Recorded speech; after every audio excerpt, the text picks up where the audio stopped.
जी, आपको अंतर्राष्ट्रीय सप्तऋषि अखाड़ा उज्जैन से आपको महामंडलेश्वर बनाया गया है और इटावा का आपका पहली बार आगमन हुआ, क्या कहना चाहेंगे? देखिए, मैं सबसे पहले अपने पूज्य गुरुदेव श्री पंडोखर सरकार की कृपा से, उनके आशीर्वाद से जो मुझे यह पदवी प्राप्त हुई है, मैं सबसे पहले तो अपने गुरु का ही धन्यवाद देना चाहूंगा। उसके बाद हमारे अखाड़ा परिषद के जगत गुरु सच्चिदानंद स्वामी बाल प्रभु जी महाराज, जिन्होंने अपने प्रेम और स्नेह से और मेरे ज्ञान को देखते हुए मुझे अंतर्राष्ट्रीय सप्तऋषि अखाड़ा में महामंडलेश्वर का पद दिया। मैं अखाड़ा परिषद के प्रमुख सच्चिदानंद महाराज जी का तहे दिल से शुक्रिया अदा करता हूं। और सनातन धर्म के लिए हमारा, देखिए, सिर्फ पद लेना ही बहुत बड़ी पदवी नहीं है कि पद मिल गया और महामंडलेश्वर बन गए। हमारा काम है सनातन धर्म की ध्वजा को ऊंचा ऊंचा लहराना, साथ ही साथ हर युवा में सनातन धर्म के प्रति प्रेम स्नेह की भावना लाना।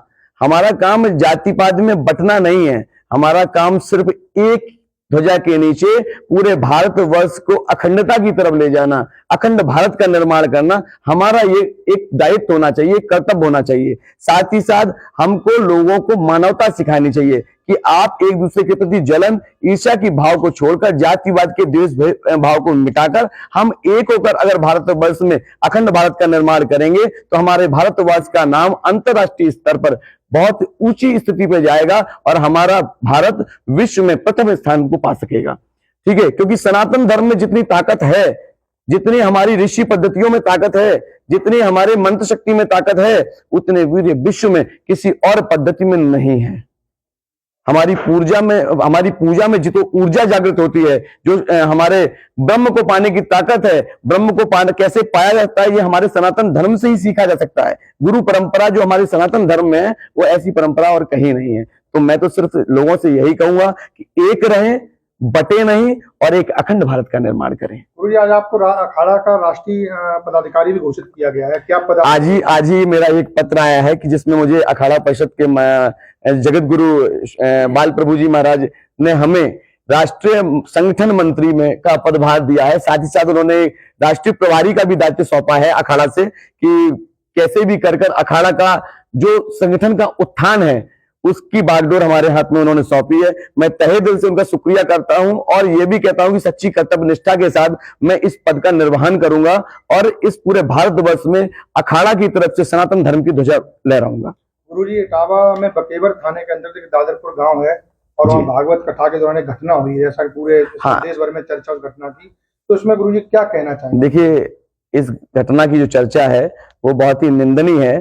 सबसे पहली बात तो मैं ये कहना चाहूंगा, वैसे मुझे इस घटना में बोलने का कोई दायित्व तो नहीं बनता, लेकिन बस मैं यही कहना चाहूंगा कि जाति पात को लेकर जो ये घटना हुई है वो थोड़ा सा हमारे समाज को नीचा दिखाती है। हम ये कहेंगे कि हमें सभी को बराबर का अधिकार प्राप्त है, लेकिन मानवता जरूर देखे। अगर व्यक्ति के अंदर दानवता है, मान चलो राक्षस थोड़ी ना व्यासपीठ पर बैठ जाएगा।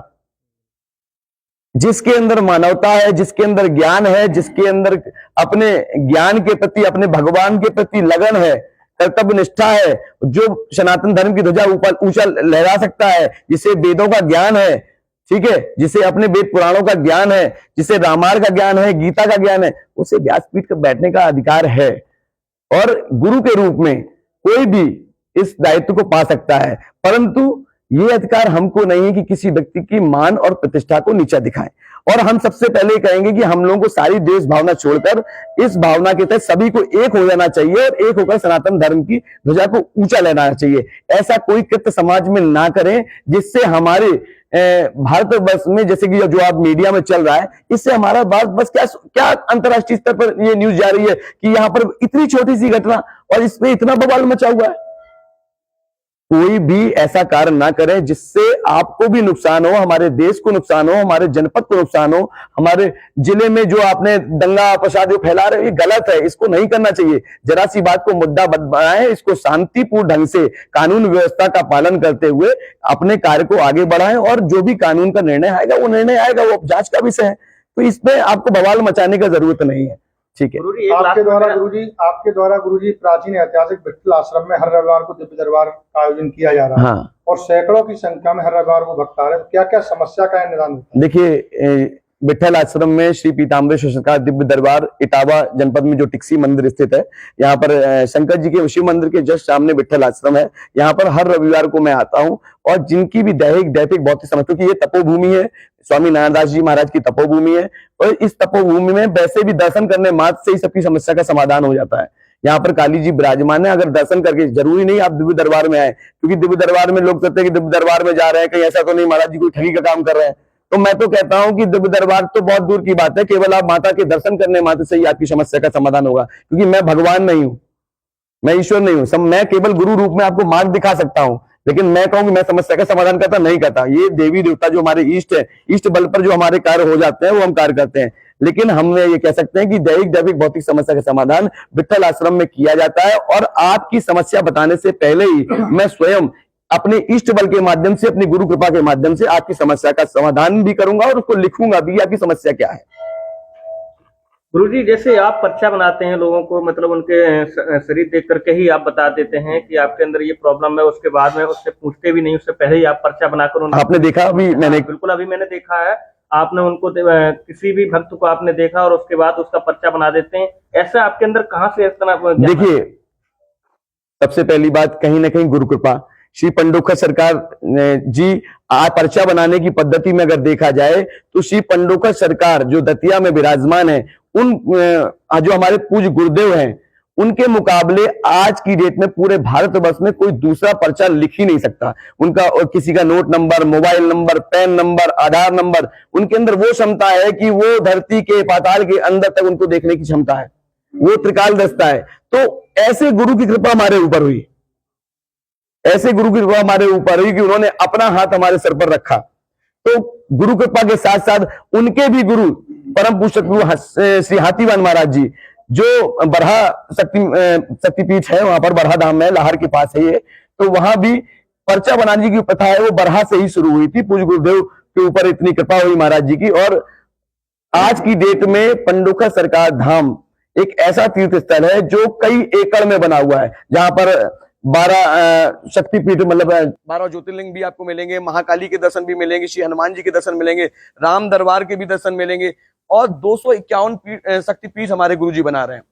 तो ऐसे गुरु की कृपा हमारे ऊपर है, उनकी प्रेरणा के माध्यम से, इष्ट बल के माध्यम से, ध्यान शक्ति के माध्यम से जो हमें प्रेरणा होती है वो हम पर्चे में लिख देते हैं, वही सही हो जाता है। बाकी मैं कोई भगवान नहीं हूं और कि मेरा पर्चा 100% सही हो जाएगा। 99% तो हम अपने आप को सही मान सकते हैं, लेकिन 1% मैं ये कहता हूं मैं भगवान नहीं हूं।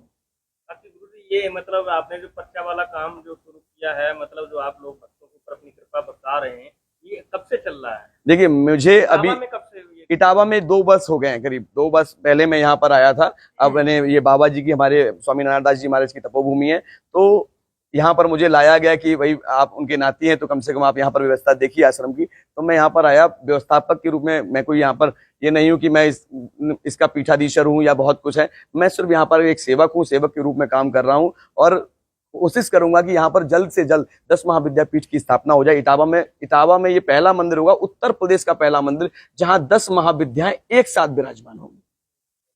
अपने भक्तों के लिए क्या संदेश देना चाहूंगा? मैं भक्तों के लिए सिर्फ यही संदेश देना चाहूंगा कि सबसे पहली बात कि बटो नहीं, क्योंकि अगर हम बटते हैं तो हमें दिक्कत ये होती है कि हमारा सनातन धर्म टूट रहा है। क्योंकि कलयुग में कई ऐसे आदमखोर आएंगे जो आपके सनातन धर्म को नीचा दिखाएंगे, उनसे बच के रहना है। और वो हो सकता है आपके बीच में शामिल होकर भी आपके सनातन धर्म को नीचा दिखाएं। तो कभी भी सनातन धर्म की ध्वजा रुके नहीं, और ऐसे ही लोगों का सपोर्ट करना है। राजनीति में नहीं पड़ना है, राजनीति में भी ऐसे ही लोगों का सपोर्ट करना है जो हमारी सनातन धर्म की ध्वजा को ऊंचा लहराते रहे।